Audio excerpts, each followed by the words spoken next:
حضرت مولا علی شیر خدا رضی اللہ تعالیٰ عنہ بیان فرماتے ہیں، آپ فرماتے ہیں اسے مبارک ہو جسے تھوڑے لوگ جانتے ہیں، قابل مبارکباد ہے، کم لوگوں میں جانا پہچانا جاتا ہے۔ اور ایک حدیث پاک میں بھی فرمایا کہ وہ بندہ بڑا خوش نصیب ہے جس کی طرف انگلیوں سے اشارے نہ کیے جائے، فلاں جا رہا ہے فلاں جا رہا ہے۔ بہت سارے کام آپ کر نہیں سکتے، بہت سارے چیزوں میں آپ محسوس کرتے ہیں کہ یہ میرے ساتھ کیا ہوا۔ چلے کچھ لوگوں کا مقصد اگر عہدوں تک پہنچنا ہے، اقتدار حاصل کرنا مقصد بنا لیتے ہیں، تو جتنے مجبور ہم نے عہدوں پر بیٹھے لوگ دیکھے ہیں، اتنا شاہد ہی کوئی مجبور ہو۔ یا آپ کبھی دیکھ لیں، حکومت مجبور ہوتی ہے، اپوزیشن آزاد ہوتی ہے، اس کا کام تو صرف تنقید کرنا ہے، وہ کرتی رہتی ہے۔ لیکن جو لوگ کسی عہدے پر بیٹھے ہوتے ہیں، لوگ بول دیتے ہیں اس کو یہ کر دینا چاہیے، اس کو وہ کرنا چاہیے، کچھ باتیں درست بھی ہوں گی لیکن اتنا آسان تھوڑی ہوتا ہے۔ بہت سارے پہلو ہوتے ہیں جن پر غور کرنی ہوتی ہے۔ اگر کوئی اخلاص کے ساتھ عہدے پر بیٹھا ہے تو اس کو بڑا پھونک پھونک کے قدم اٹھانا پڑتا ہے۔ تو کسی شخص کا مقصد اگر دولت کا حصول ہو کہ مجھے ہر صورت میں پیسہ ہی جمع کرنا ہے، اس نے بھی زندگی کا کوئی پیارا مقصد نہیں پایا۔ بہت ساری جگہوں پہ دولت نفع بخش ہوتی ہے، اللہ کا فضل ہوتی ہے، لیکن اگر جائز ناجائز کا لحاظ کیے بغیر مقصود ہی صرف حصول دولت ہو تو دولت کی پیاس اور بھوک وہ والی بھوک اور پیاس ہے جو پیسے ملنے سے ختم نہیں ہوتی، بڑھتی جاتی ہے۔ یہ بڑھتی ہے، یہ ختم نہیں ہوتی۔ کہ جتنے ملیں گے حال میں مزید حال میں مزید کی آوازیں اور آئیں گی، یہ طلب بڑھے گی، یہ بڑا سخت نقصان کرتی ہے انسان کی باطن کا، اس کی نورانیت کا، اس کی کیفیات کا۔ جو لوگ قناعت پسند نہیں ہوتے، حریص ہوتے ہیں، لالچی ہوتے ہیں، وہ تو بیچارے الجھ جاتے ہیں، ان کا اندر تو اجڑ جاتا ہے پوری طرح، انہیں پتہ بھی نہیں چلتا اور وہ بے آباد ہو چکے ہوتے ہیں۔ اچھا، کئی دفعہ ایسا بھی ہوتا ہے وہ اخلاص سے چلے تھے، ان کے مقاصد بڑے حسین تھے، لیکن جب اس رستے پہ پڑے تو پھر مقصد بدل گیا، اللہ معاف کرے، پھر وہ حصول دولت، حصول دنیا، تو وہ اپنی بھی وہ کیفیت نہیں رہی ان کی، وہ خود بھی بے چین ہوتے۔ اور حدیث پاک میں موجود ہے، نبی کریم علیہ السلام نے فرمایا، دو بھوکے بھیڑیے، بھیڑیا ویسے ہی بڑا خطرناک ہوتا ہے، اور اگر اوپر سے بھوکا ہو تو بھیڑیا ویسے ہی خطرناک ہے، اور اگر بھوکا بھی ہو تو کریم فرماتے ہیں دو بھوکے بھیڑیے بکریوں کے ریوڑ میں کھلے چھوڑ دیے جائیں، کوئی روک ٹوک کرنے والا نہ ہو۔ فرمایا وہ دو بھوکے بھیڑیے بکریوں کے ریوڑ کا اتنا نقصان نہیں کرتے جتنی دولت اور شہرت کی محبت انسان کے دل کا نقصان کرتی۔ وہ اندر سے پورے طور پہ اجڑ جاتا ہے، اس کا باطن پورے طور پر تباہ ہو جاتا ہے، اسے پتہ ہی نہیں ہوتا۔ بہترین اور صاف ستھرے لباس کے پیچھے اس کی روح بے آباد ہو جاتی، کچھ بھی پاس نہیں ہوتا، ایک مشینی سی زندگی، آ رہا ہے جا رہا ہے، بیٹھا ہے بول رہا ہے، گفتگو کر رہا ہے، کاروبار کر رہا ہے، اس ملک میں ہے، دوسرے ملک میں ہے، 3-4 فون رکھے ہوئے، کسی کو کوئی بات بتا رہا ہے، کسی کو کوئی، صبح اور شام تک اسے یاد ہی نہیں رہتا صبح میں نے کیا کہا تھا، کیونکہ زندگی مشینی بن گئی ہے نا، الجھ سا گیا۔ تو یہ جتنے بھی مقاصد ہمارے ہاں لوگ پیدا کر لیتے ہیں، یہ سارے مقاصد بڑے تکلیف دہ ہوتے، لیکن اگر زندگی کا مقصد وہ حسین مقصد ہو جس کی طرف قرآن مجید نے رہنمائی فرمائی ہے، تو پھر انسان بڑا باطنی سکون محسوس کرتا ہے. اللہ تعالیٰ نے فرمایا الذی خلق الموت والحیات لیبلوکم ایکم احسن عملا. فرمایا وہ ذات جس نے موت اور حیات کو پیدا کیا ہے تاکہ پتہ چلے تم میں اچھے عمل کون کرتا ہے, بہترین کردار کون پیش کرتا ہے. ایک بات یاد رکھیے گا, ہر آدمی باصلاحیت ہوتا ہے. بہت اچھے. واہ. ہر آدمی میں اللہ نے کوئی نہ کوئی خوبی رکھی ہوئی ہوتی ہے. ایک تو ہم اپنی خوبی کا پتہ ہی نہیں کرتے. یعنی دیکھیں مسجد کے باہر لکھا ہوتا ہے میرے جیسے مولانا صاحب کا نام فلاں نے مسجد بنائی, حالانکہ جو پوری بلڈنگ کی تعمیر کے لیے چپکے سے پیسے دے گیا تھا, یہ بھی اس نے کہا تھا کہ میرا ذکر نہ کرنا کسی کے سامنے. اور میاں وہ بھی بڑا بانی ہے اس ادارے کا, واہ بھائی واہ. اس کا بھی خاصا حصہ ہے یہاں. تو اگر کسی شخص کو یہ صلاحیت ملی ہے کہ وہ خرچ کر سکتا ہے, اور کسی کو یہ صلاحیت ملی ہے کہ وہ آپ کو بہترین رائے دے سکتا ہے, اچھا مشورہ دیتا ہے, اس کے پاس یہ صلاحیت ہے کہ وہ باریک بینی سے سوچ سکتا ہے کسی شعبے میں, اور آپ کے ساتھ وہ اس طرح کی معاونت کرتا ہے, تو یہ بہت بڑی صلاحیت ہے. لوگوں میں صلاحیت ہوتی ہے, لیکن ہم کیا کرتے ہیں, پہلے تو صلاحیت کو تلاش ہی نہیں کرتے, ساری زندگی کہتے رہتے ہیں اسی تو ماڑے بندے ہیں, کاری کچھ نہیں سکتے, میں تو غریب آدمی ہوں, کاری کچھ نہیں سکتا. وہ سعدی شیرازی رحمت اللہ علیہ کی خدمت میں بھی ایک شخص نے اپنے دوستوں کا شکوہ کیا تھا. اس نے کہا تھا بڑے نکمے, میرے دوست بڑے ہی ناکارہ ہیں, کسی کام کے نہیں, کسی کام نہیں آتے, بالکل ہی بیکار ہے. تو حضرت سعدی بار بار سمجھانے لگے, فرمایا یوں نہیں کہتے, کوئی تو خوبی ہوگی. اس نے کہا حضور کوئی بھی نہیں. فرمایا پھر بھی تعلق نہ توڑنا, اگر برے بدعقیدہ نہیں تو تعلق نہ توڑنا. صرف کوئی خوبی نہ ہونے کی وجہ سے تعلق توڑ رہے, حضور کوئی خیر کوئی خوبی نہیں. تو سعدی فرمانے لگے سونو پھر بھی تعلق رکھنا, پانی جتنا مرضی میلا کچیلا بھی ہو, آگ بجھانے کے کام پھر بھی آ جایا کرتا ہے. بڑا میلا کچیلا ہے, گدلا ہے, بیکار ہے, لیکن آگ بجھائی جا سکتی ہے اس سے. تو خوبیاں ہوتی ہیں انسانوں میں. پہلی بات تو یہ ہے کہ ہم یہ جو شیخ ہوتے ہیں نا, بزرگ ہوتے ہیں, مربی ہوتے ہیں, ہمارے مشائخ, یہ بنیادی طور پر کرتے کیا تھے؟ یہ سامنے والے کو آئینہ ہی تو دکھاتے تھے, بتاتے ہی تو تھے کہ تیرے اندر خوبیاں ہیں, اور وہ خوبیاں دکھا کے اس سے کوئی نہ کوئی کام لے لیتے تھے. بڑے بڑے نکمے لوگوں سے کام لے لیتے تھے, ان کو کام پہ لگا دیتے, ان کو تسلی دینا, سمجھانا, ان کو بار بار قائل کرنا. آج کل لوگ مایوس کرتے ہیں. ہمارے پاکستان کے ایک بڑے معروف کالم نویس ہیں, انہوں نے ایک دفعہ کالم لکھا. وہ تبصرہ تو اس پر کر رہے تھے کہ ملک میں چند سیاسی جماعتوں کا راج ہے, کسی اور کو سامنے نہیں آنے دیتے. تو انہوں نے ایک مثال لکھی, کہنے لگے گاؤں کا چودھری انتقال کر گیا تو پوتا اپنی دادی سے کہنے لگا اب چودھری کون بنے گا؟ تو اس نے کہا جو چودھری فوت ہوا ہے اس کا بیٹا. تو انہوں نے کہا اگر وہ بھی فوت ہو گیا تو کہا اس کا بیٹا. وہ بھی فوت ہو گیا تو انہوں نے مثال دی. تو آخر میں وہ دادی کہنے لگی پتر سارا پنڈ بھی مر جائے تو نہیں چودھری بن لگا, تو یہ چودھریوں نہیں بننا ہے, تو فکر نہ کر. تو انہوں نے مثال دی کہ کچھ بھی ہو جائے, یہ چند سیاسی لوگوں نے آنا ہے. تو میرا کچھ رابطہ رہتا تھا, میں نے انہیں فون کیا, میں نے کہا آپ قوم کو مایوس کر رہے ہیں, یہ فکر پیدا کر رہے ہیں آپ ہماری نوجوان نسل میں کہ تم آگے آ ہی نہیں سکتے. میں نے کہا تو میرے ساتھ آ, میں تجھے بتاتا ہوں غریبوں کے بچے چودھری بنے ہوئے ہیں, کیا بات, میں تمہیں بنے ہوئے دکھاتا ہوں, ہماری نظروں میں آئیں.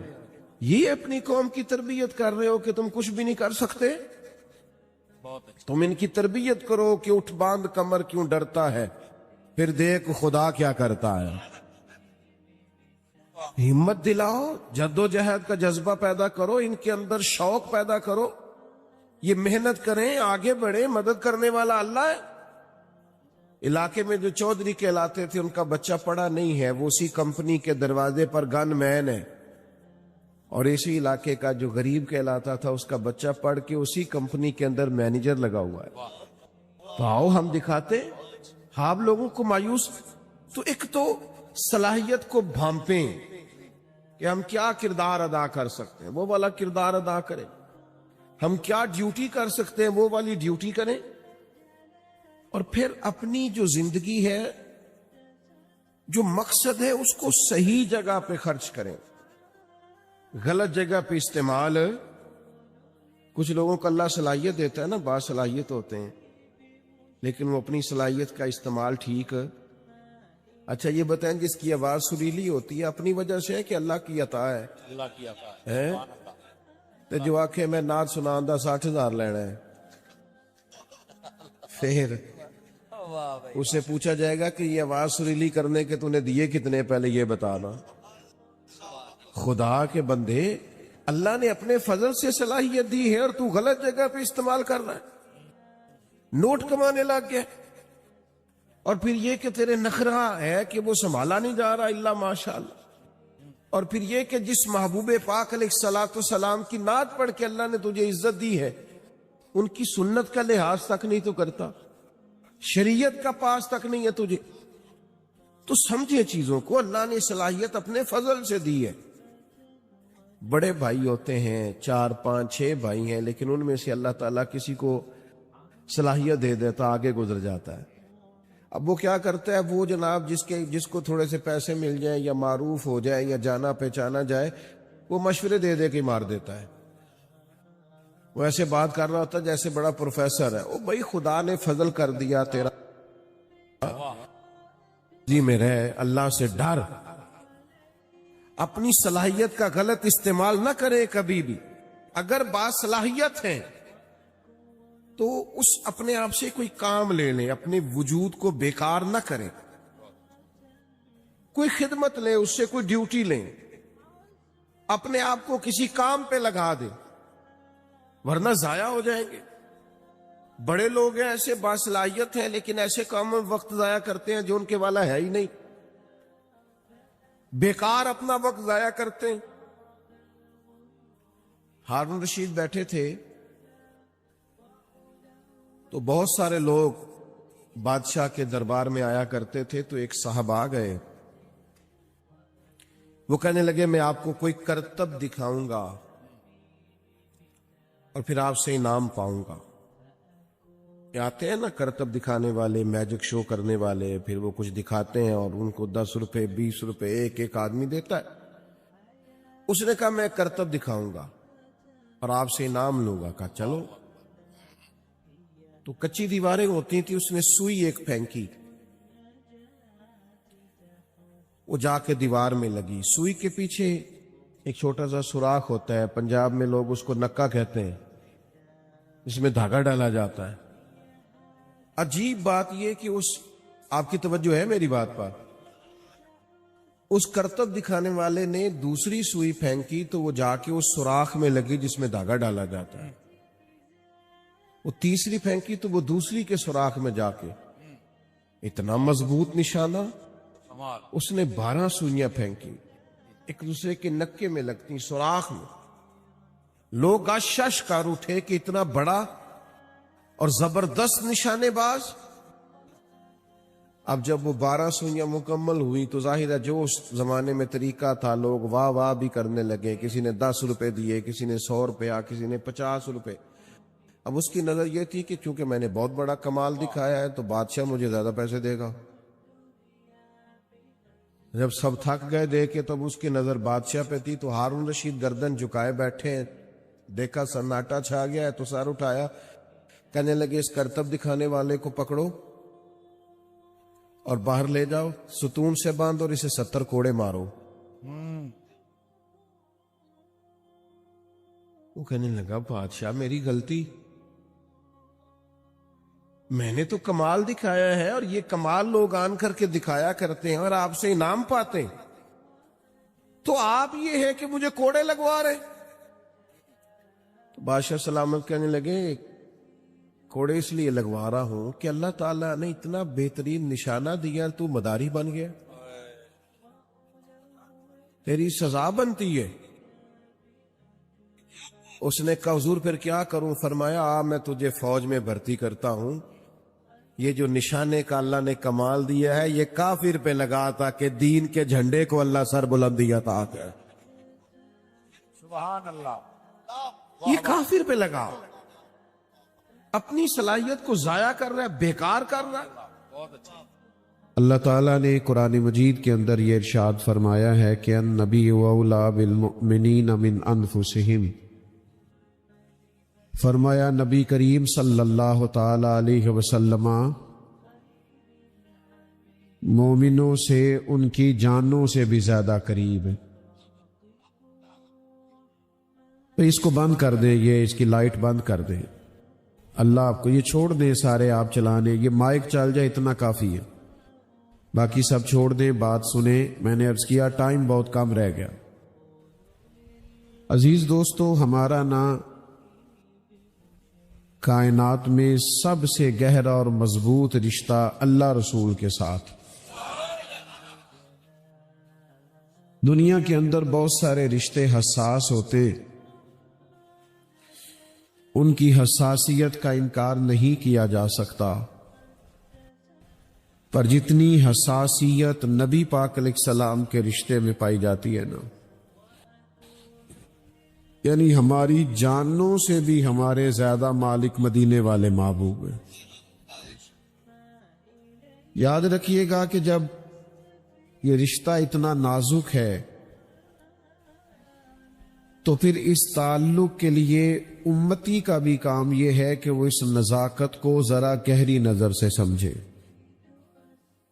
حضور سید عالم علیہ السلام پر ایمان لانے کا معاملہ ہو تو حساس ہونا چاہیے۔ حضور کی ہر بات، بیٹا موبائل چھوڑ دو، بات مانتے، آپ اتنے پیارے ماشاءاللہ، آپ جب موبائل اونچا کرتے ہیں تو پچھلوں کو نظر نہیں آتا، وہ بیچارے پھر دقت محسوس کرتے۔ اللہ تعالیٰ آپ سب کو سلامت رکھے۔ نبی پاک صلی اللہ تعالی علیہ وسلم کی بات ماننے کے معاملے میں بھی صحابہ بڑے حساس تھے۔ بہت سارے لوگ ہمیں بہت سارے کام کہتے ہیں، بہت ساری نصیحتیں بعض اوقات ہمیں سننے کو ملتی ہیں، لیکن رسول کریم صلی اللہ تعالی علیہ وسلم جب اپنے غلاموں کو کوئی بات ارشاد کرتے، حضور جب کچھ بیان کرتے اور غلاموں سے جب سرکار کسی بات کا تقاضا کرتے تو وہ اس کی حساسیت کو سمجھتے تھے۔ حضرت حکیم بن حزام رضی اللہ تعالی عنہ بیان فرماتے کہ نبی کریم صلی اللہ تعالی علیہ وسلم نے ہم سے عہد لیا تھا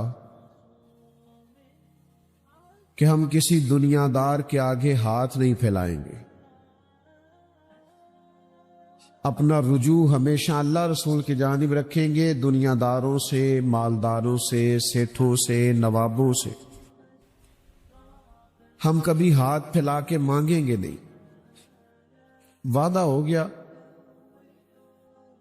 بیعت ہو گئی اس بات پر۔ فرماتے ہیں پھر ہمارا حال یہ تھا کہ اگر کوئی شخص گھوڑے یا اونٹ پر بیٹھا ہے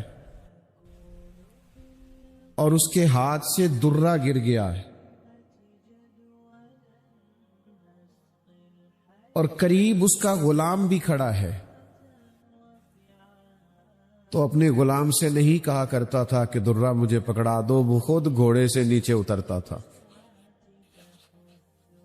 خود اونٹ سے نیچے اترتا تھا، وہ درہ اٹھاتا تھا۔ جب سوال کیا جاتا کہ آقا میں قریب کھڑا تھا، میں غلام ہوں،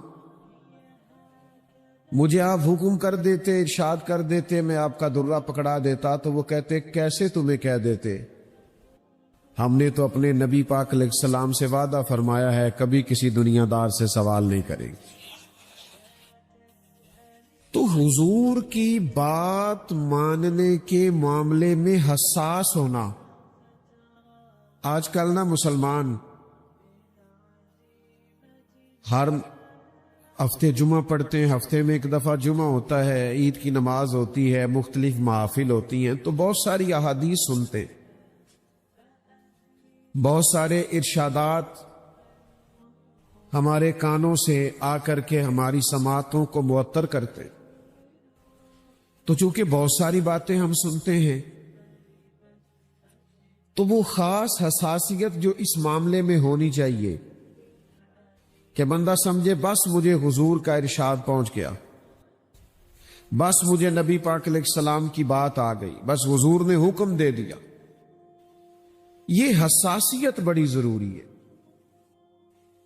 یاد رکھیے گا کہ یہ نہیں ہو سکتا کہ ہم حضور کی احادیث کو، قرآن مجید کی آیات کو بھی معاذ اللہ صرف کانوں کی لذت کے لیے سنیں اور کہ ماشاء اللہ سبحان اللہ کیا بات ہے، کیا بات آپ نے بیان کی، لیکن اس کی جو خاص تاثیر ہے اور اس کا جو خاص درجہ ہے اور بندہ مومن کے دل کے اندر اس کے لیے جو خاص مقام ہونا چاہیے، جب تک وہ ہم اپنے اندر پیدا نہیں کرتے، ایمان کی لذت نصیب نہیں ہو سکتی۔ آپ دیکھیے، میں نے عرض کیا تھا خاموش، اور حضور وضو کر کے مسکرائے تھے۔ مجھے وجہ کر کے، چونکہ رشتہ بڑا حساس ہے نا، یہاں معاملہ بڑا نازک ہے، حضور کے ساتھ غلاموں کے رشتے بڑے بلند ہیں۔ فرمایا پتہ کوئی نہیں کیوں مسکرائے تھے، لیکن چونکہ مسکرائے تھے، میں تو فرض محبت ادا کر رہا ہوں، کسی کی ادا کو ادا کر رہا ہوں۔ تو عزیز یاد رکھیے گا کہ یہ خاص نزاکت ہے امتی کی حضور کے ساتھ، کہ مومن نبی پاک علیہ الصلوۃ والسلام کی بات غیر مشروط مانتا ہے، غیر مشروط، سمجھ میں آئے تب بھی، سمجھ میں خدا نہ خواستہ نہ آئے، وہ کہتا بس میرے نبی کا حکم ہے، بس میرے محبوب نے اسے حکمت سمجھ میں خدا نہ خواستہ نہ بھی آئے۔ ہماری عقلیں چھوٹی ہوتی ہیں نا، بعض اوقات حکمتیں سمجھ میں نہیں بھی آتی، لیکن بات اللہ رسول کی ہے نا، اس کو فوراً قبول کیا جائے گا، فوراً مانا جائے گا، اور اس نزاکت کو سمجھا جائے گا۔ نبی کریم علیہ السلام جمعہ پڑھا رہے ہیں، تو جیسے میں نے ابھی 2-4 دوستوں سے کہا نا، بعض اوقات کہنا پڑتا ہے موبائل بند کر دے اور بیٹھ جائیں اور خاموش ہو جائیں۔ یہ نقیب محفل یا خطیب یا اسٹیج سیکرٹری یہ لوگ بولتے ہیں، بعض اوقات نظم و نسق کو درست کرنے کے لیے نا، ماحول کو بہتر کرنے کے لیے کئی دفعہ کہنا پڑتا ہے، اور ڈر، ہمیں تو ڈر بھی لگتا ہے کسی کا دل نہ ٹوٹ جائے، دل آزاری نہ ہو جائے، کہنا پڑتا ہے بہرحال کہ یہ ذرا درست کر لو۔ تو یہ بعض اوقات ایسے مواقع آ جاتے۔ تو حضور علیہ السلام نا جمعہ پڑھا رہے تھے، تو ایک صاحب کھڑے ہو گئے، تو محبوب نے فرمایا بیٹھ جاؤ۔ ایک صحابی دروازے پہ تھے، ابھی ان کے کانوں میں آواز گئی، وہ وہی بیٹھ گئے۔ ایک قبیلہ بنو غنم میں تھے، ان کے کانوں میں وہی آواز گئی اور وہ وہی بیٹھ گئے۔ جس نے جہاں سنا وہ وہی۔ اچھا، نبی پاک علیہ السلام نے ایک شخص سے کہا، تو جب سوال ہوا نا کہ بھئی آپ سے تو نہیں کہا تھا، آپ سے تو نہیں کہا تھا، آپ سے تو نہیں کہا تھا، یہ تو فلاں سے کہا تھا، تو کہا یا رسول اللہ اپنے نام تو نہیں نہ لیا۔ یہ محبوب کی بارگاہ ہے، بس اشارہ ہو گیا، بس حکم ہو گیا، بس ہم سمجھ گئے کہ کریم کی اس وقت رضا یہ ہے کہ بیٹھ